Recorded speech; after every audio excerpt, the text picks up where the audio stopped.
So welcome to our second lecture of complex analysis. In this lecture, I'll be talking about sequences in the complex plane or complex number.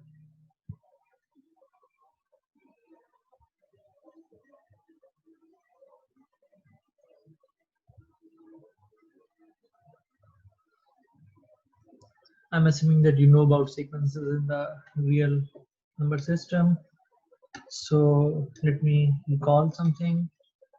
We normally write sequences AN, which is basically A1, A2 up to AN, right? Like 1, 2, 3. This is sequence of real numbers. But this time we will be talking about sequence of complex number. Then I'll be using notation something like complex. So I'll be saying that this Zn in complex plane C is sequence of complex number, and if we say that limit and tends to infinity of Zn is equals to some W, which means given epsilon positive, some positive number epsilon, there exists n such that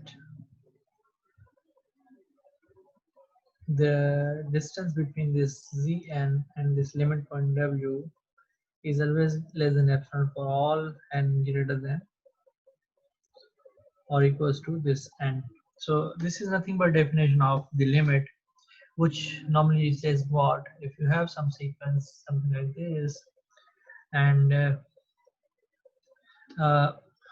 it says that there is some n, where after this n, your sequence will be bounded by distance epsilon, right?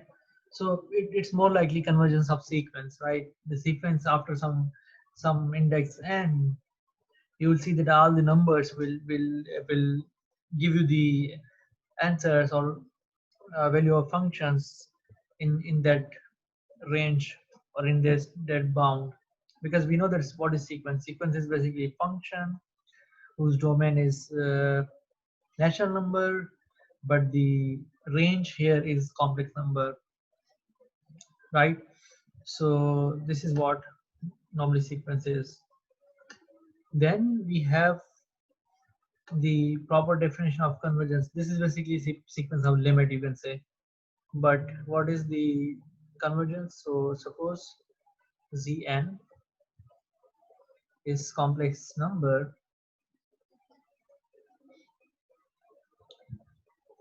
converges, this sequence converges to some W in C if the limit and tends to infinity of this Zn is W. What I'm saying that some sequence is there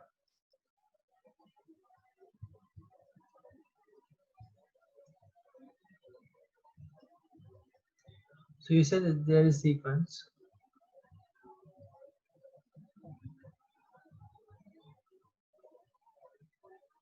there is some W, this is whole Zn, maybe this is Z1, Z2, Z3, whatever, but somehow the sequence after some very big number n, this will be approaching to W and it will be near to W. Maybe it is not exactly W, but it will be near to the W.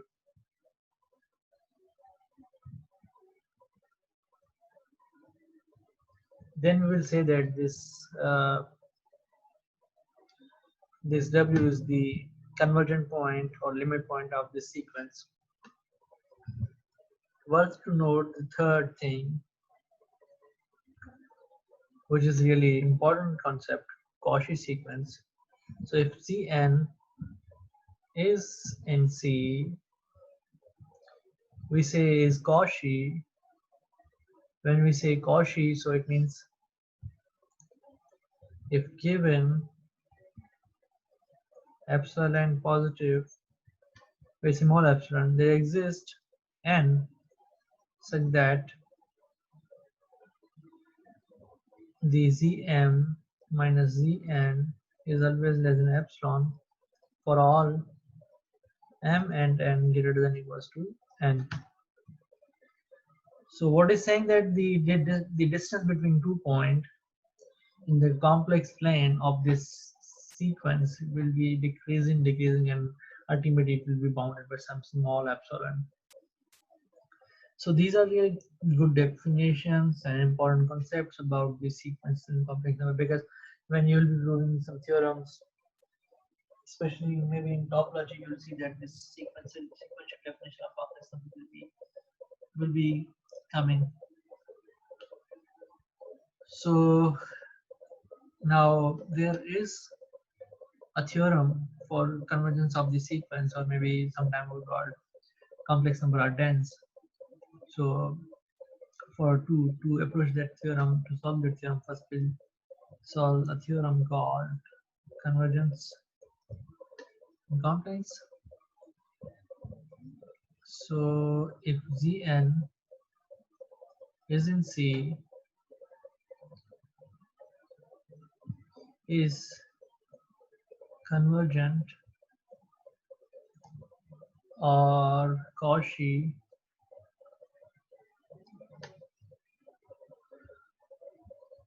if and only if, so I'm saying if and only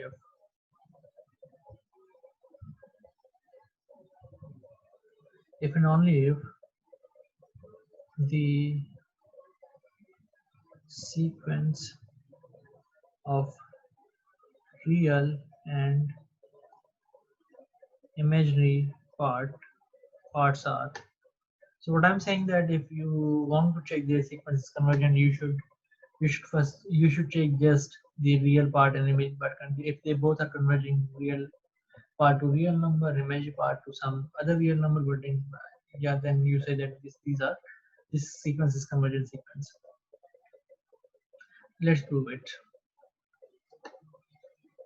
So as I said, this is if and only if condition. Let me write it again. Zn in C is convergent or Cauchy if and only if the sequence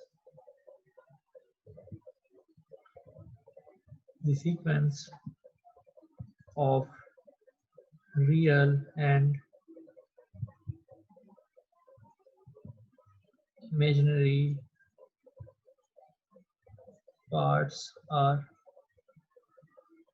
It means it is saying that if it is convergent, then its real and imaginary part should be convergent. If it is Cauchy, then real part and imaginary part should be Cauchy.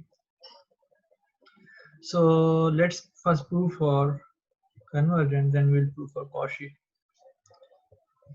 So let's prove. In proof for convergent,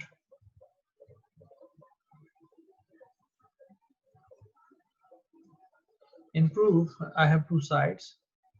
Let's take this side. This side says that if Zn is convergent, then its real and imaginary parts are convergent. So what we have,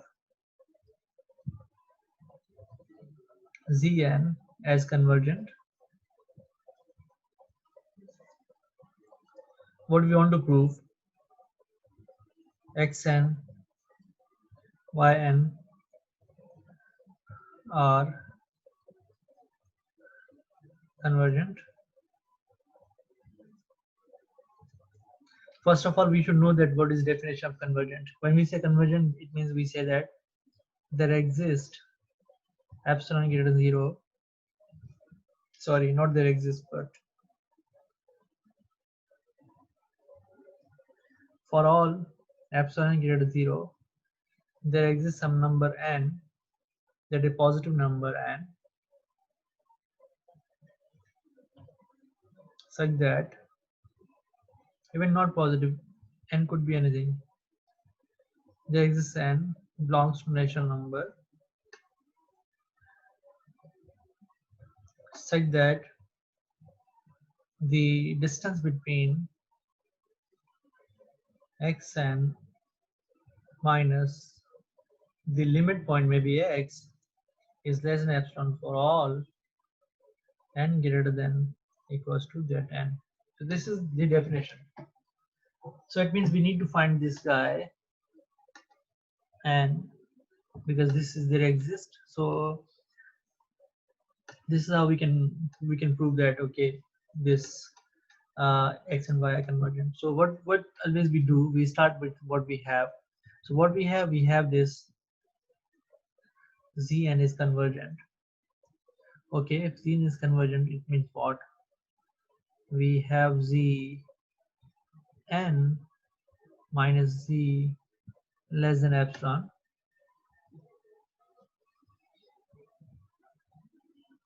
Even we can write what we have. We have for all epsilon greater than 0, we have n greater than n belongs to natural number such that minus Z is less than epsilon for all n. So we have already this thing. So what we can do, we can use this fact. We know that what is Zn? This is xn plusyin. We know that what is Z, what is x plus iy, which is what? Which is xn minus x, this, and we already know that the modulus is what? Modulus is just the square of that term. So it means this modulus will go, we'll get just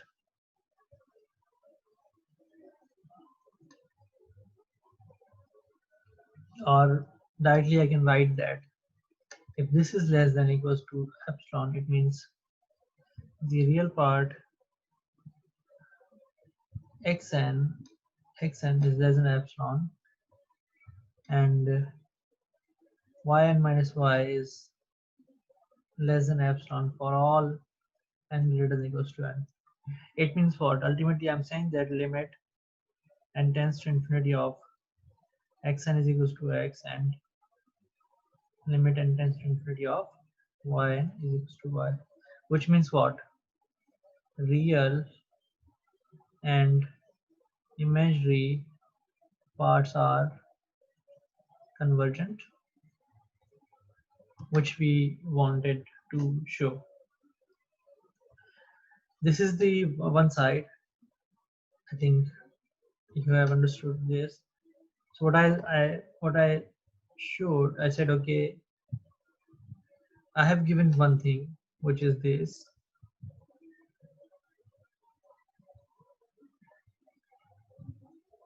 Given, I wanted to show something, which is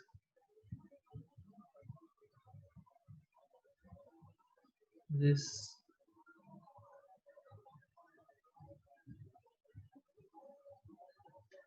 All right. So this was one side. We have other side left. What is the other side? Other side says that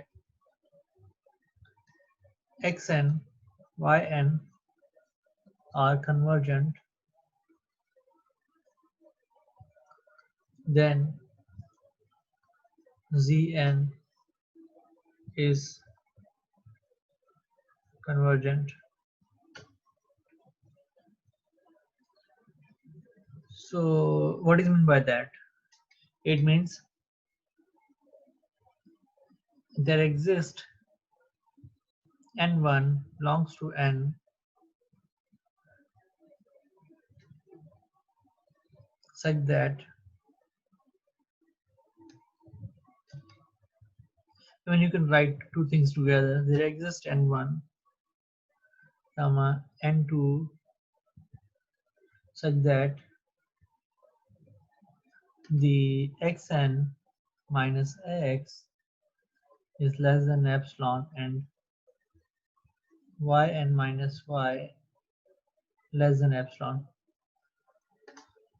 So two conditions hold together for epsilon. So we can say let n, which is max of n1 and n2,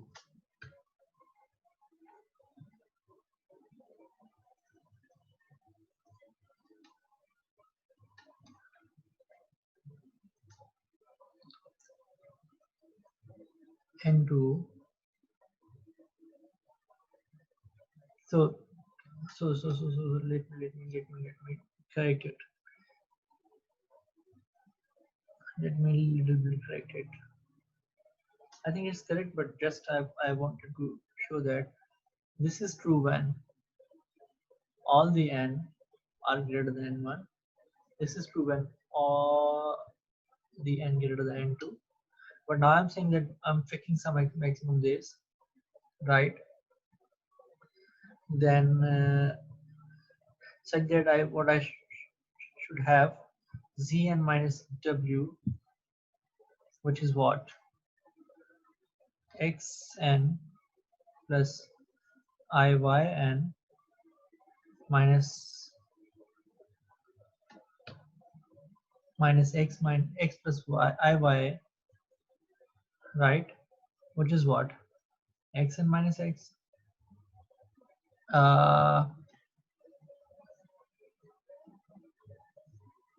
plus I times yn minus y, right? If I break it, which is what xn minus x, yn minus y, which is what epsilon by 2. Overall it is less than epsilon, right? So what I showed that this zn minus w is less than epsilon, or ultimately for all n greater than n, right? Ultimately limit n tends to infinity of zn is equals to w. It means zn is convergent, right? So this is how we prove that if the sequence is convergent, then the parts, real and imaginary parts, are convergent. But still we are left with one thing, which is that if Zn is Cauchy, then real and not then, but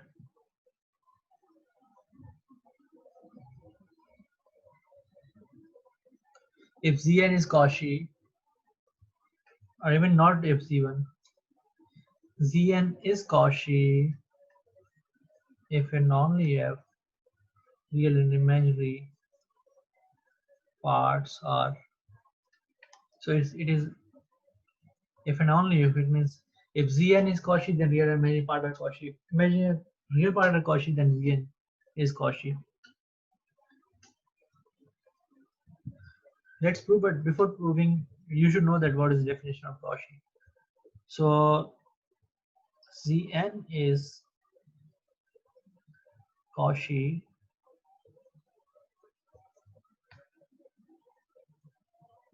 if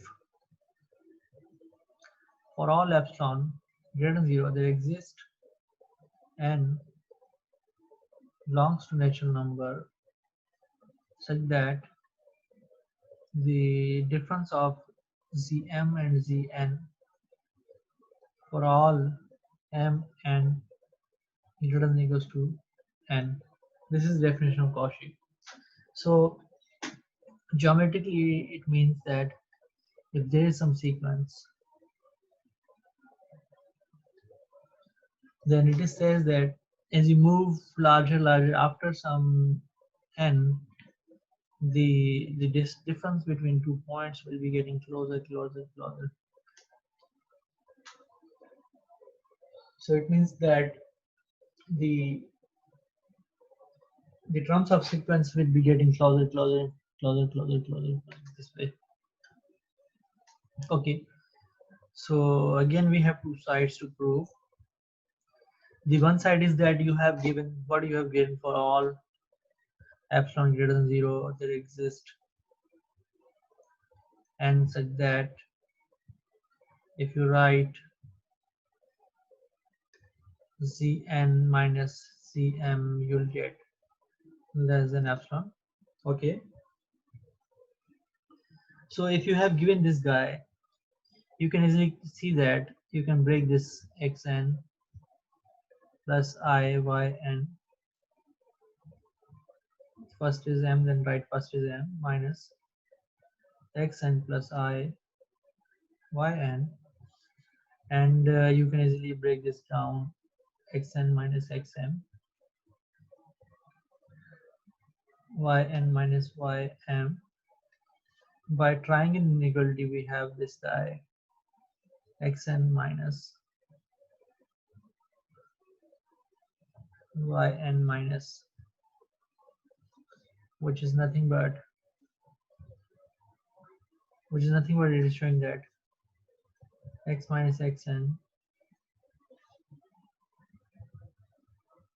is less than epsilon, y minus yn, ym minus yn.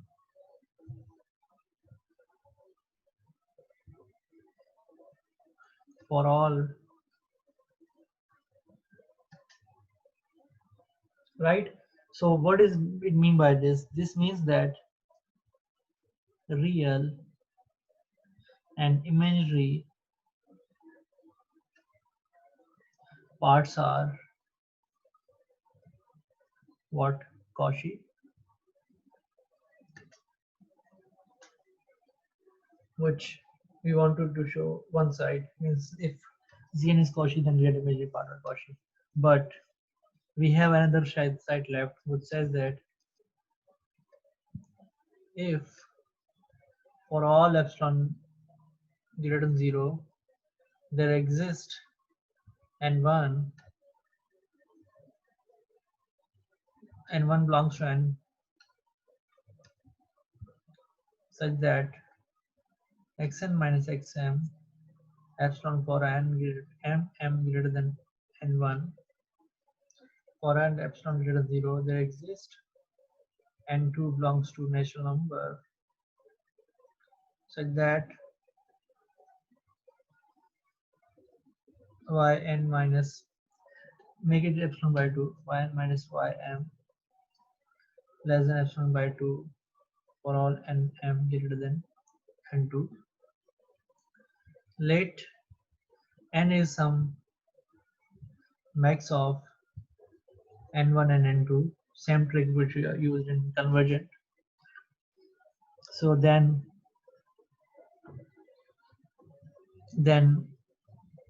Zn minus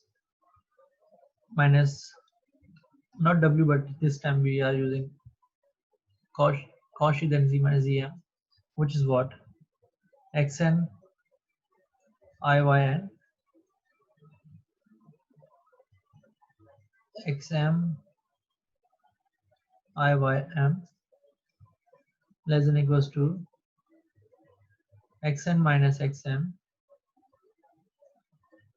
yn minus ym. I didn't apply triangle inequality yet, so this is just equality here. But now this is less than equals to